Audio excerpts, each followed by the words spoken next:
ಕೊಪ್ಪದಲ್ಲಿ ಒಂದು ವಸತಿ ಶಾಲೆಯನ್ನು ಕ್ರೈಸ್ ವತಿಯಿಂದ ಪ್ರಾರಂಭಿಸಲಾಗುವುದು.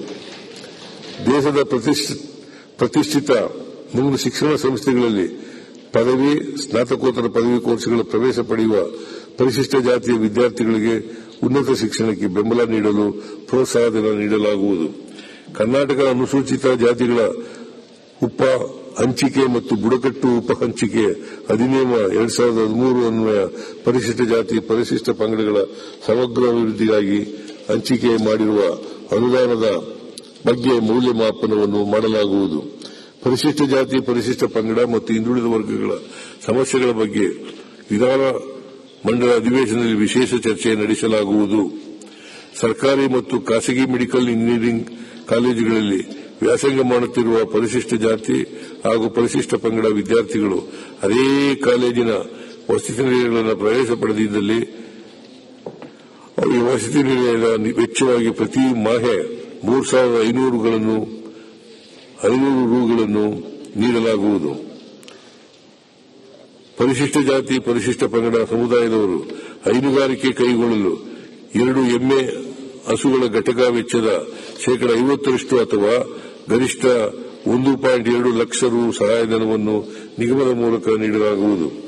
ಪರಿಶಿಷ್ಟ ಜಾತಿ, ಪರಿಶಿಷ್ಟ ಪಂಗಡದ ಮಹಿಳಾ ಸ್ವಸಹಾಯ ಸಂಘಗಳಿಗೆ ನೀಡಲಾಗುತ್ತಿರುವ 1 ಲಕ್ಷ ರು ಸಾಲ ಮತ್ತು 1.5 ಲಕ್ಷ ರು ಸಹಾಯಧನವನ್ನು 2.5 ಲಕ್ಷ ರು ಸಾಲ ಮತ್ತು 2.5 ಲಕ್ಷ ರು ಸಹಾಯಧನ ಮೊತ್ತ ಹೆಚ್ಚಿಸಲಾಗುವುದು. ಸಮಾಜ ಕಲ್ಯಾಣ ಯೋಜನೆಯಡಿ ಬರುವ ನಿಗಮಗಳಿಗೆ 25-26ನೇ ಸಾಲಿನಲ್ಲಿ 488 ಕೋಟಿ ರು ಅನುದಾನವನ್ನು ಒದಗಿಸಲಾಗಿದೆ. ಪರಿಶಿಷ್ಟ ವರ್ಗಗಳ ಕಲ್ಯಾಣ 24-25ನೇ ಸಾಲಿನಲ್ಲಿ ವಿದ್ಯಾರ್ಥಿ ವೇತನ ಕಾರ್ಯಕ್ರಮದಡಿ ಮೆಟ್ರಿಕ್ ಪೂರ್ವ, ಮೆಟ್ರಿಕ್ ನಂತರದ ಒಟ್ಟಾರೆ 3,67,291 ಕೋಟಿ ರೂಪಾಯಿಗಳಿಗೆ ಒಟ್ಟು 120 ಕೋಟಿ ವಿದ್ಯಾರ್ಥಿ ವೇತನ ಮಂಜೂರು ಮಾಡಲಾಗಿದೆ. ಈ ಯೋಜನೆಯನ್ನು ಮುಂದುವರಿಸಲಾಗುವುದು. ಅರಣ್ಯ ಮತ್ತು ಅರಣ್ಯದ ಅಂಚಿನಲ್ಲಿ ವಾಸಿಸುತ್ತಿರುವ ಪರಿಶಿಷ್ಟ ಪಂಗಡದ 12 ಬುಡಕಟ್ಟು ಸಮುದಾಯಗಳಾದ 47,859 ಕುಟುಂಬಗಳಿಗೆ ಪೌಷ್ಟಿಕ ಆಹಾರ ಯೋಜನೆಯಡಿ 120 ಕೋಟಿ ರು ವೆಚ್ಚದಲ್ಲಿ ಪೌಷ್ಟಿಕ ಆಹಾರ ಕಿಟ್ಗಳನ್ನು ಒದಗಿಸಲಾಗುತ್ತಿದೆ. ಬುಡಕಟ್ಟು ಜನಾಂಗದ ಶೈಕ್ಷಣಿಕ ಉದ್ದೇಶಕ್ಕಾಗಿ ಸ್ಥಾಪಿಸಲಾಗಿರುವ 78 ಬುಡಕಟ್ಟು ವಸತಿ ಶಾಲೆಗಳಲ್ಲಿ 2025-26ನೇ ಸಾಲಿನಿಂದ 7ನೇ ತರಗತಿಯನ್ನು ಪ್ರಾರಂಭಿಸಲಾಗುವುದು. ಚಾಮರಾಜನಗರ, ಮೈಸೂರು ಮತ್ತು ಕೊಡಗು ಜಿಲ್ಲೆಗಳಿನ 5 ವಸತಿ ಶಾಲೆಗಳನ್ನು 12ನೇ ತರಗತಿಯವರೆಗೆ ಮೇಲ್ದರ್ಜೆಗೇರಿಸಲಾಗುವುದು. 25-26ನೇ ಸಾಲಿನಲ್ಲಿ ಪರಿಶಿಷ್ಟ ಪಂಗಡದ ಮೆಟ್ರಿಕ್ ನಂತರದ 20 ವಿದ್ಯಾರ್ಥಿ ನಿಲಯಗಳನ್ನು ಹೊಸದಾಗಿ ಪ್ರಾರಂಭಿಸಲಾಗುವುದು. ಕಿರು ಅರಣ್ಯ ಉತ್ಪನ್ನಗಳನ್ನು ಸಂಗ್ರಹಿಸಿ ಸಂಸ್ಕರಿಸಲು ನೆರವಾಗುವಂತೆ ಲ್ಯಾಂಪ್ಸ್ ಸಹಕಾರ ಸಂಘಗಳಿಗೆ ದುಡಿಯುವ ಬಂಡವಾಳ ರೂಪದಲ್ಲಿ ತಲಾ 5 ಲಕ್ಷ ರೂಪಾಯಿ ಸಹಾಯಧನ ನೀಡಲಾಗುವುದು. ರಾಜ್ಯದ ಬುಡಕಟ್ಟು ಸಂಸ್ಕೃತಿಯನ್ನು ಪರಿಚಯಿಸಲು ಮೈಸೂರು ನಗರದಲ್ಲಿ ಇರುವ ಬುಡಕಟ್ಟು ಸಂಶೋಧನಾ ಕೇಂದ್ರದ ಆವರಣದಲ್ಲಿ ಬುಡಕಟ್ಟು ವಸ್ತು ಸಂಗ್ರಹಾಲಯವನ್ನು ಸ್ಥಾಪಿಸಲು ಉದ್ದೇಶಿಸಲಾಗಿದೆ. ಅರಣ್ಯದಂಚಿನ ಹಾಡಿಗಳಲ್ಲಿ ವಾಸ ಮಾಡುತ್ತಿರುವ ಸೋಲಿಗ, ಹಲಸರು, ಜೇನುಕುರುಬ, ಗೌಡಲು, ಸಿದ್ದಿ, ಕುಡಿಯ, ಮಲೆ ಕುಡಿಯ, ಕಾಡು ಕುರುಬ, ಇರುಳಿಗ, ಕೊರಗ, ಬೆಟ್ಟ ಕುರುಬ, ಎರವ, ಪಡಿಯನ್ ಇತ್ಯಾದಿ ಪರಿಶಿಷ್ಟ ಪಂಗಡಗಳ ಬುಡಕಟ್ಟುಗಳ ಜನಾಂಗದವರಿಗೆ ಮೂಲ ಸೌಕರ್ಯಗಳನ್ನು ಒದಗಿಸಲು 200 ಕೋಟಿ ರು ಅನುದಾನ ಒದಗಿಸಲಾಗುವುದು. ಅರಣ್ಯ ಮತ್ತು ಅರಣ್ಯದಂಚಿನ ಹಾಡಿಗಳಲ್ಲಿ ವಾಸ ಮಾಡುತ್ತಿರುವ 13 ಬುಡಕಟ್ಟು ಜನಾಂಗಗಳಾದ ಜೇನುಕುರುಬ, ಇರುಳಿಗ, ಕೊರಗ, ಸೋಲಿಗ, ಎರವ, ಪಣಿಯನ್, ಹಲಸರು, ಗೌಡು, ಸಿದ್ದಿ, ಬೆಟ್ಟ ಕುರುಬ, ಕಾಡು ಕುರುಬ, ಕುಡಿಯ ಮತ್ತು ಮಲೆಕುಡಿ ಈ ಜನಾಂಗಗಳಿಗೆ ರಾಜ್ಯ ಸಿವಿಲ್ ಸೇವೆಗಳಲ್ಲಿ ಪ್ರಾತಿನಿಧ್ಯ ನೀಡುವ ಸಲುವಾಗಿ ವಿಶೇಷ ನೇರ ನೇಮಕಾತಿಯನ್ನು ಕೈಗೊಳ್ಳಲಾಗುವುದು. ಹಿಂದುಳಿದ ವರ್ಗಗಳ ಕಲ್ಯಾಣ ಹಿಂದುಳಿದ ವರ್ಗಗಳ ವಿದ್ಯಾರ್ಥಿ ನಿಲಯಗಳಿಗೆ ಅಗತ್ಯ ಮೂಲಸೌಕರ್ಯಗಳನ್ನು ಕಲ್ಪಿಸಲು 50 ಕೋಟಿ ರು ಒದಗಿಸಲಾಗುವುದು. ಬಾಡಿಗೆ ಕಟ್ಟಡಗಳಲ್ಲಿ ಕಾರ್ಯನಿರ್ವಹಿಸುತ್ತಿರುವ ಹಿಂದುಳಿದ ವರ್ಗಗಳ ಕಲ್ಯಾಣ ಇಲಾಖೆಯು ಮೆಟ್ರಿಕ್ ನಂತರದ ವಿದ್ಯಾರ್ಥಿ ನಿಲಯಗಳಿಗೆ 30 ಸ್ವಂತ ಕಟ್ಟಡಗಳನ್ನು ನಿರ್ಮಾಣ ಮಾಡಲಾಗುವುದು. ಶೈಕ್ಷಣಿಕ ಸೌಲಭ್ಯಗಳಿಂದ ವಂಚಿತರಾಗಿರುವ ಹಿಂದುಳಿದ ವರ್ಗಗಳಲ್ಲಿ ಅತ್ಯಂತ ಹಿಂದುಳಿದ 46 ಅಲೆಮಾರಿ ಅರೆ ಅಲೆಮಾರಿ ಜನಾಂಗದ ವಿದ್ಯಾರ್ಥಿಗಳ ಅನುಕೂಲಕ್ಕಾಗಿ ರಾಜ್ಯದ 4 ಕಂದಾಯ ವಿಭಾಗಗಳಲ್ಲಿ ತಲಾ ಒಂದರಂತೆ ಡಿ ದೇವರಾಜು ವಸತಿ ಶಾಲೆಗಳನ್ನು ಕ್ರೈಸ್ಟ್ ವತಿಯಿಂದ ಪ್ರಾರಂಭಿಸಲಾಗುವುದು.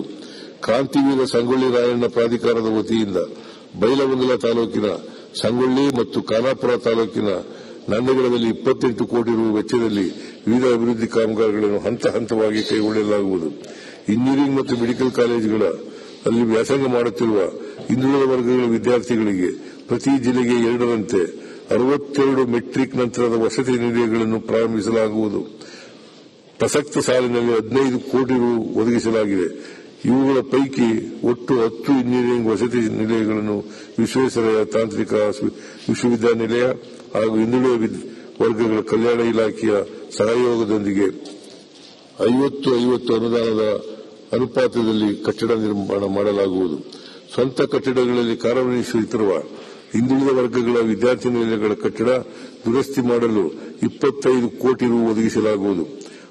ಅಲೆಮಾರಿ ಮತ್ತು ಅರೆ ಅಲೆಮಾರಿ ಜನಾಂಗದವರ ಕಾಲೋನಿಗಳ ಸಮಗ್ರ ಅಭಿವೃದ್ಧಿಗಾಗಿ 100 ಕೋಟಿ ರು ಅನುದಾನವನ್ನು ಒದಗಿಸಲಾಗುವುದು. ಹಿಂದುಳಿದ ವರ್ಗಗಳಿಗೆ ಸೇರಿದ ಅಲೆಮಾರಿ ಮತ್ತು ಅರೆ ಅಲೆಮಾರಿ ಜನಾಂಗದವರಿಗೆ ಭೂ ಒಡೆತನ ಯೋಜನೆಯನ್ನು ಅನುಷ್ಠಾನಗೊಳಿಸಲಾಗುವುದು. ಇದರೊಂದಿಗೆ ಕೌಶಲ್ಯ ಅಭಿವೃದ್ಧಿ ಇಲಾಖೆಯಿಂದ ಕೌಶಲ್ಯ ತರಬೇತಿ ನೀಡಲಾಗುವುದು. ಹಿಂದುಳಿದ ವರ್ಗಗಳ ಅಭ್ಯರ್ಥಿಗಳು ಐಎಎಸ್, ಐಪಿಎಸ್, ಕೆಎಸ್ಪಿಎಸ್ ಮುಂತಾದ ಸ್ಪರ್ಧಾತ್ಮಕ ಪರೀಕ್ಷೆಗಳಿಗೆ ವಸತಿ ಸಹಿತ ತರಬೇತಿ ನೀಡಲು ಬೆಂಗಳೂರು ನಗರದಲ್ಲಿ 2 ಸುಸಜ್ಜಿತ ವಸತಿ ನಿಲಯಗಳನ್ನು ಪ್ರಾರಂಭಿಸಲಾಗುವುದು. ಕರ್ನಾಟಕ ಕೈಗಾರಿಕಾ ಪ್ರದೇಶಾಭಿವೃದ್ಧಿ ಮಂಡಳಿಯಲ್ಲಿ ಕೈಗಾರಿಕಾ ನಿವೇಶನ ಅಥವಾ ಜಮೀನುಗಳನ್ನು ಮಂಜೂರು ಮಾಡುವಾಗ ಪ್ರತಿ ಕೈಗಾರಿಕಾ ಪ್ರದೇಶದ ಹಂಚಿಕೆಯಲ್ಲಿ ಹಿಂದುಳಿದ ವರ್ಗಗಳ ಪ್ರವರ್ಗ 1, ಪ್ರವರ್ಗ 2A ಮತ್ತು 2B ಸಮುದಾಯಗಳಿಗೆ 20% ಭೂಮಿ ಮೀಸಲಿರಿಸುವುದಾಗುವುದು. ಹಂಚಿಕೆ ಸಂದರ್ಭದಲ್ಲಿ ನಿವೇಶನದ ಪ್ರಾರಂಭಿಕ ಠೇವಣಿ ಬಳಸಿದ ನಂತರ ಬಾಕಿ ಹಣ ಪಾವತಿಸಲು 1 ವರ್ಷದ ಕಾಲಾವಕಾಶವನ್ನು ನೀಡಲಾಗುವುದು. ಜಿಲ್ಲಾ ಕೇಂದ್ರಗಳಲ್ಲಿರುವ ಹಿಂದುಳಿದ ವರ್ಗಗಳ ಮೆಟ್ರಿಕ್ ನಂತರದ ವಿದ್ಯಾರ್ಥಿ ನಿಲಯಗಳಲ್ಲಿ ನಿಲಯಾರ್ಥಿಗಳಿಗೆ ಸ್ಪರ್ಧಾತ್ಮಕ ಪರೀಕ್ಷೆಗಳು ಮತ್ತು ವೃತ್ತಿ ಮಾರ್ಗದರ್ಶನಕ್ಕೆ ಕ್ಯಾರಿಯರ್ ಗೈಡೆನ್ಸ್ ತರಬೇತಿ ನೀಡಲಾಗುವುದು. ಹಿಂದುಳಿದ ವರ್ಗಗಳ ನಿರುದ್ಯೋಗಿಗಳಿಗೆ ವಿದ್ಯುತ್ ಚಾಲಿತ 4 ಚಕ್ರಗಳ ವಾಹನ ಖರೀದಿಸಿ ಆಹಾರ ಕಿಯೋಸ್ಕ್ ಪ್ರಾರಂಭಿಸಲು ಪ್ರತಿ ಫಲಾನುಭವಿಗೆ ಗರಿಷ್ಠ 3 ಲಕ್ಷ ರು ಸಹಾಯಧನವನ್ನು ನಿಗಮಗಳ ಮೂಲಕ ಒದಗಿಸಲಾಗುವುದು. ಹಿಂದುಳಿದ ವರ್ಗಗಳ ಕಲ್ಯಾಣ ಇಲಾಖೆಯಲ್ಲಿ ಬರುವ ನಿಗಮಗಳಿಗೆ 25-26ನೇ ಸಾಲಿನಲ್ಲಿ 422 ಕೋಟಿ ರು ಅನುದಾನ ಒದಗಿಸಲಾಗುವುದು.